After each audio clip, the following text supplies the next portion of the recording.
Kochi corporation deputy മേയറായി VR Sudheer തെരഞ്ഞെടുക്കപ്പെട്ടു. 76-അംഗ കൗൺസിലിൽ 46 വോട്ടുകൾക്കാണ് UDF കൗൺസിലർ VR സുധീറിന്റെ വിജയം. വൈകി വന്ന കാരണത്താൽ UDFന്റെ ഒരംഗത്തിന് വോട്ട് ചെയ്യാനായില്ല.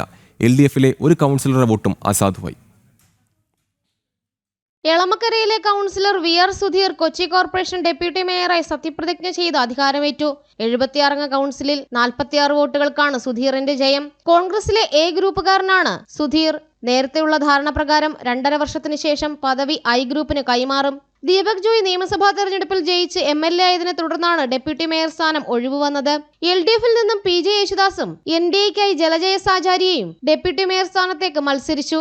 UDF കൗൺസിലർ ആൽബർട്ട് അമ്പലത്തിങ്കലിന് വോട്ടിംഗിൽ പങ്കെടുക്കാനായില്ല. തെരഞ്ഞെടുപ്പ് നടപടികൾ ആരംഭിച്ച ശേഷം സമയം വൈകി വന്നതിനാൽ വോട്ടിംഗിൽ പങ്കെടുക്കാനാകില്ലെന്ന് വരണാധികാരി അറിയിച്ചതായിരുന്നു കാരണം.